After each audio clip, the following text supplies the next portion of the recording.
வாழ்க்கையில் வெற்றி பெறுவதற்கு பணம் தான் முக்கியமா? பெரிய பள்ளியில் படிக்க வேண்டும் என்பதுதான் அவசியமா? வசதியான குடும்பத்தில் பிறந்தா தான் ஐஏஎஸ் ஆக முடியுமா? இந்த மூன்று கேள்விகளுக்கும் ஒரே ஒரு பெண் தனது வாழ்க்கையால் பதில் சொல்லியிருக்காங்க. காலையில் பள்ளிக்கு சென்று மாலையில் ஆடு மாடு மேய்த்த ஒரு சாதாரண கிராமத்து சிறுமி இன்னைக்கு இந்தியாவின் மிக உயரிய நிர்வாக பொறுப்பான மாவட்ட ஆட்சியராக பணியாற்றி வராங்க. இது சினிமா கதையெல்லாம் இல்லைங்க, உண்மையான வாழ்க்கை கதை. ஈரோடு மாவட்டம் சத்தியமங்கலத்தைச் சேர்ந்த வான்மதி என்ற பெண் வறுமையை காரணமாக சொல்லலைங்க, சூழ்நிலையை குற்றம் சொல்லலை, தோல்வியை கண்டு பயப்படவில்லை. கல்வியை மட்டுமே தனது ஆயுதமாக எடுத்துக்கொண்ட இந்திய அளவில் 152வது ரேங்க் பெற்று ஐஏஎஸ் அதிகாரியாக உயர்ந்திருக்கிறாரு. ஒரு காலத்தில் ஆடு மேய்த்து கொண்டே புத்தகம் படித்த அந்த மாணவி இன்னைக்கு ஆயிரக்கணக்கான அரசு ஊழியர்களுக்கு உத்தரவு பிறப்பிக்கும் மாவட்ட ஆட்சியராக பணியாற்றுகிறார். இந்த பயணம் எப்படி சாத்தியமாச்சு? அவரது குடும்பம் சந்தித்த கஷ்டங்கள் என்ன? எத்தனை தடைகளை கடந்து இந்த உயரத்தை அடைஞ்சிருக்காரு? அவரை போலவே வறுமையை வென்ற ஐஏஎஸ் ஆன தமிழ்நாட்டின் மற்ற அதிகாரிகள் யார் யார்? கல்வி ஒருவரின் வாழ்க்கையை எப்படி முழுமையாக மாற்றுகிறது? இந்த வீடியோவில் வான்மதியின் முழு வாழ்க்கை பயணம், யூபிஎஸ்சி தேர்வின் வரலாறு, தமிழ்நாட்டில் வறுமையை வென்று சாதித்த ஐஏஎஸ் அதிகாரிகளின் உண்மை சம்பவங்கள், மாணவர்கள் தெரிந்து கொள்ள வேண்டிய பாடங்கள் மற்றும் வெற்றிக்கான ரகசியங்கள் அனைத்தையும் தான் நாம் இன்னைக்கு நம்ம வீடியோவில் டீட்டெயிலாக பார்க்க போகிறோம். சப்போஸ் இப்போ தான் ஃபஸ்ட் டைம் நம்ம சேனலுக்கு வரீங்க அப்படின்னா மறக்காமல் நம்ம சேனலை சப்ஸ்கிரைப் பண்ணிடுங்க, கூட பெல்லைக்கான கிளிக் பண்ணுங்கள். அப்படின்னா தான் இது மாதிரியான மோட்டிவேஷனல் வீடியோ உங்களால் ரெகுலராக பார்க்க முடியும். வாங்க வீடியோக்குள்ளே போகலாம்.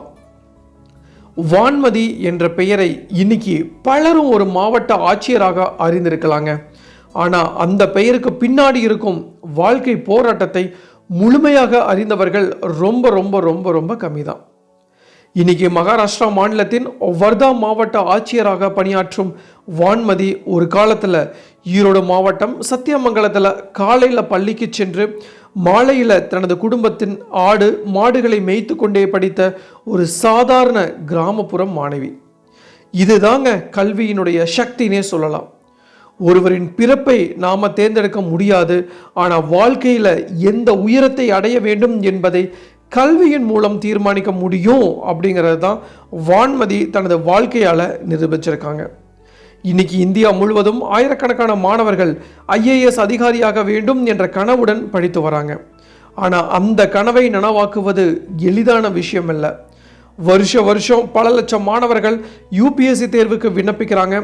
ஆனால் மிகச்சிலரே இறுதியில் இந்திய நிர்வாக பணிக்கு தேர்வு செய்யப்படுறாங்க.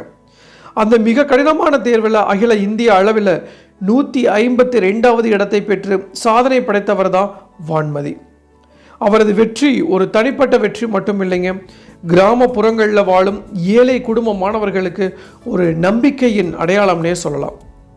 இன்னைக்கு பல மாணவர்கள் நல்ல பள்ளி, பெரிய பயிற்சி மையம், வசதியான வீடு, தனி அறை, இணைய வசதி, விலை உயர்ந்த புத்தகங்கள் இல்லாமல் வெற்றி பெற முடியாது அப்படின்ட்டு நினைக்கிறாங்க. ஆனால் வான்மதியின் வாழ்க்கை வேறு ஒரு உண்மையே சொல்லுதுங்க. வசதிகள் முக்கியம் என்றாலும் விடாமுயற்சி அதைவிட மிக மிக முக்கியம் அப்படிங்கிறத அவரது வாழ்க்கை எடுத்து காட்டுது.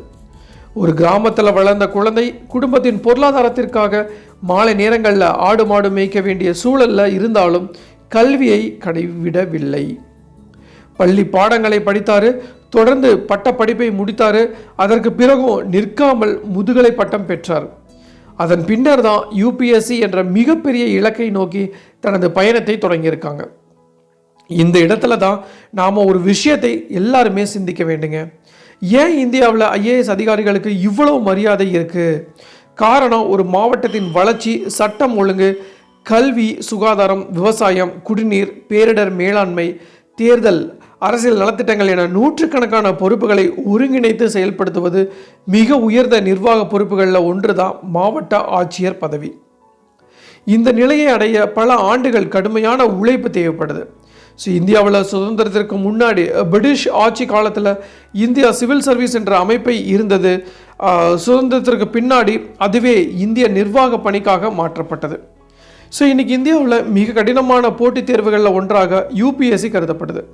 ஸோ இதில் வெற்றி பெறுவதற்கு புத்தகம் அறிவு மட்டும் போதாதுங்க. சமூகம், பொருளாதாரம், வரலாறு, புவியியல், அறிவியல், அரசியல் அமைப்பு, சுற்றுச்சூழல், சர்வதேச உறவுகள், நடப்பு நிகழ்வுகள் என பல துறைகளில் ஆழமான அறிவு இருக்க வேண்டும். அதோடு பார்த்திங்கன்னா பொறுமை, நேர மேலாண்மை, மன உறுதி, தோல்வியை தாங்கும் திறன், தொடர்ந்து முயற்சி செய்யும் மனப்பக்குவம் ஆகியவை ரொம்ப ரொம்ப அவசியம். இதற்கெல்லாம் பார்த்திங்கன்னா வான்மதி ஒரு சிறந்த எடுத்துக்காட்டாகவே இருக்காங்க. அவங்க தனது வாழ்க்கையில் சந்தித்த சிரமங்களை காரணம் காட்டி கனவை கைவிடவில்லைங்க. இதுக்கு மாறாதான் அதையே தனது வெற்றிக்கான படிக்கட்டாக மாற்றிக்கொண்டார். தமிழ்நாட்டில் இது மாதிரி பல வெற்றி கதைகள் இருக்குங்க. மதுரையில் பரோட்டா கடையில் வேலை பார்த்த வீரபாண்டியன் பின்னர் மாவட்ட ஆட்சியராக உயர்ந்தார். தேனி மாவட்டத்தில் ஒரு சிறிய கிராமத்தில் இருந்து வந்த ஜெயசீலன் தமிழ் வழியில் படித்து அகில இந்திய அளவில் முன்னணி இடத்தை பெற்று IAS அதிகாரியானார். ராமநாதபுரம் மாவட்டம் ஆட்சியர் சிவகுரு பிரபாகரன் குடும்ப வறுமையால் மர அறுவை ஆலையில் தொழிலாளியாக வேலை பார்த்தவர். அதுக்கு பின்னாடி பொறியியல் படித்து IITயில் முதுகலை பிடித்து 3 தோல்விகளுக்கு பிறகு 4வது முயற்சியில் UPSC தேர்வில் வெற்றி பெற்றார். இந்த கதைகள் அனைத்துமே ஒரு பொதுவான உண்மையை நமக்கு சொல்லுதுங்க. வறுமை அப்படிங்கிறது வெற்றிக்கு தடை இல்லை, அது பல நேரங்களில் வெற்றிக்கான ஊக்கமாக மாறுது.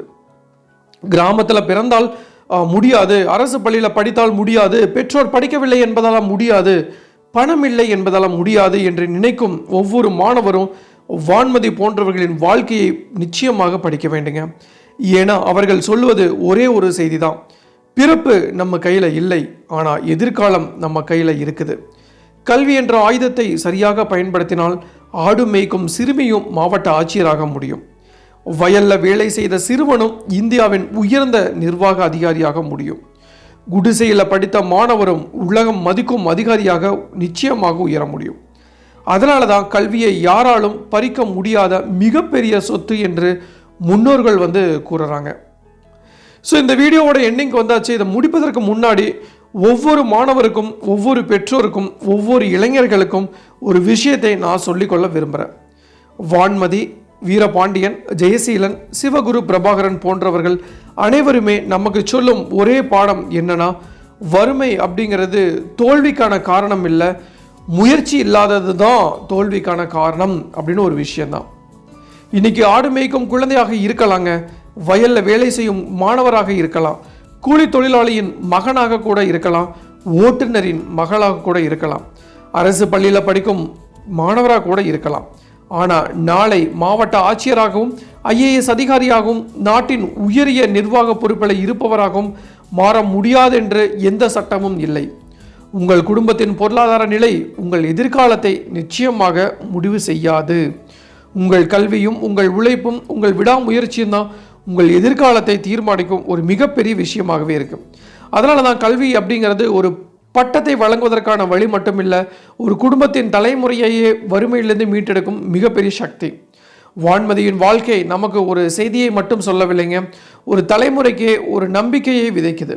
என்னால் முடியுமா என்று சந்தேகப்படும் ஒவ்வொரு மாணவரும் என்னால் முடியும் என்ற தன்னம்பிக்கையுடன் இன்று முதல் பயணத்தை தொடங்க வேண்டும் என்பதுதான் இந்த கதையின் மிகப்பெரிய பாடம். இந்த வீடியோ உங்களுக்கு பயனுள்ளதாக இருந்தால் மறக்காமல் கமெண்ட் பாக்ஸில் போஸ்ட் பண்ணுங்கள், இம்பார்ட்டண்டான பர்சனுக்கு ஷேர் பண்ணுங்கள். இதுதான் நான் இன்னைக்கு உங்களுக்கு சொல்ல வர வேண்டிய முக்கியமான விஷயம். டெஃபினட்டாக யூஸ்ஃபுல்லாக இருக்குன்னு நினைக்கிறேன். ஸோ மீண்டும் இன்னொரு நாள் இது மாதிரி சுவாரஸ்யமான மோட்டிவேஷன் வீடியோவுடன் உங்களை சந்திக்கும் வரை உங்களிடமிருந்து விடைபெறுவது உங்கள் மஞ்சள் மாநகர மைந்தன் சிவா.